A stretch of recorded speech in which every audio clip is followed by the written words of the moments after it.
What a great way to start a war with the #1 general in the bathroom on the commode. General Turgidson, a Colonel Puntridge calling. Tell him to call back. The great George C. Scott. And his girlfriend, she's obviously been stripping both of them, too. I love that, too. She calls him Freddie. Freddie, the thing is, the general is in the powder room right now. Could you tell me what it's about? When she's going, Freddie, the general is in the... Buck, he says... You better give Elmo and Charlie a blast and bump everything up to condition red and stand by the blower. I'll get back to you. What's up? No. Where's my shorts? Strangelove came out in 1964.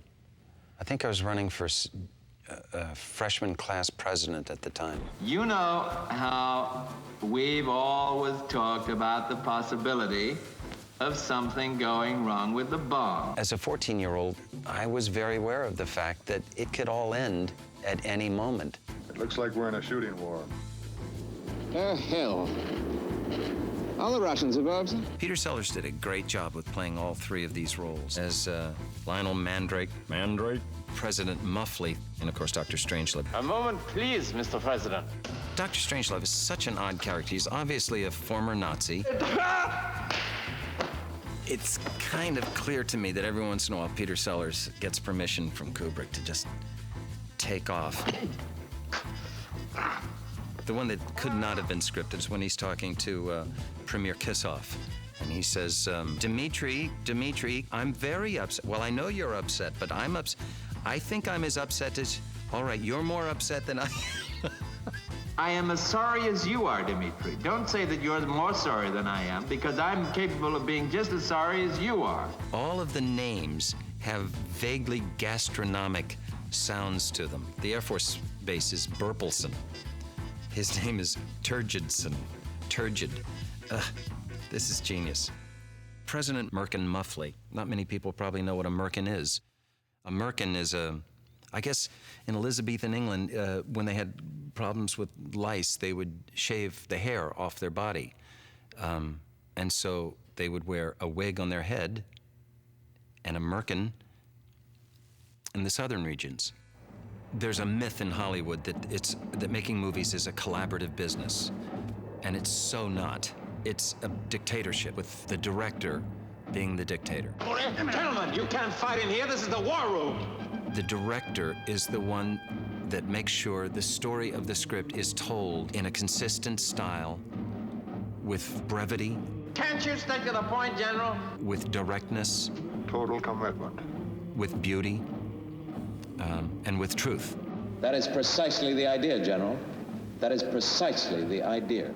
And when you get a great director with a great vision, like Stanley Kubrick clearly had, there's Stanley, it inspires all the people that work under him to do better. I think Kubrick was really smart of shooting each section of the movie in the way that was best to tell that story. For instance, that looks like documentary footage. I had to do some research to find out, did Kubrick shoot that? Or did he just find some war in Angola someplace and use that footage? It's documentary style, it's all handheld. Code prefix set. Lock code prefix. It takes guts to have a scene that rolls on for 3 or 4 minutes where they're just reading down a checklist. CRM discriminators. All circuits switch to CRM discriminators. It is great fun, flipping all those switches. I mean, actors love that stuff. Auto destruct circuits checked. Here's a picture of the war room with this gigantic round table. And he shoots it sometimes so that the guys, all these generals who up close are so intimidating looking, sometimes they look like these little tiny people sitting in this cavernous room.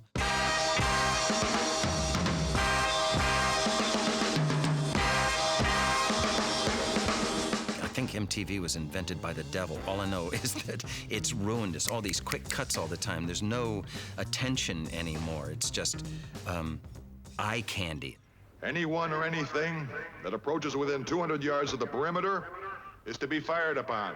I love the long takes in Strangelove. I love the wide shots, too.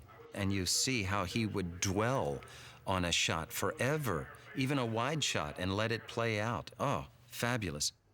Any variation on these rules must come from me personally. Here's one of my favorite parts, though. When George C. Scott, when President Muffley says, could he make it? General Turgidson, is there really a chance for that plane to get through? And George Scott loses himself and he says, well, if he's good, I mean, if he's really good. A big plane like a 52. Vroom! It's jet exhaust, frying chickens in the barnyard. And then he catches himself and he says, yeah, he could make it. Put your hands over your head. When Peter Sellers looks at Keenan Wynn and he says, Lieutenant Bat Guano, if indeed that is your name. Now look, Colonel Bat Guano, if that really is your name. I'm still using if indeed that is your name. It puts people off when you say hello to them. Just add if indeed that is your name. What are you talking about? When making a comedy, if you're not careful, the actors will start being funny. And what any good director knows is that it's not an actor's job to be funny. That's the writer's job. The script is funny or it's not funny. It's the actor's job to be truthful. And then the humor will come out. Well, I've been to one World Fair, a picnic, and a rodeo, and that's the stupidest thing I ever heard come over a set of earphones. I find it a perfect satire because it is at once as truthful as you can make it and completely absurd. No, I'm perfectly serious, operator. The President, yes, the President of the United States. Oh, I'm sorry, I haven't got enough change. And the actors act the bejesus out of it, and they let the plot take care of itself because it is ludicrous. William H. Macy here. You're watching Under the Influence, and you're about to see Dr. Strangelove.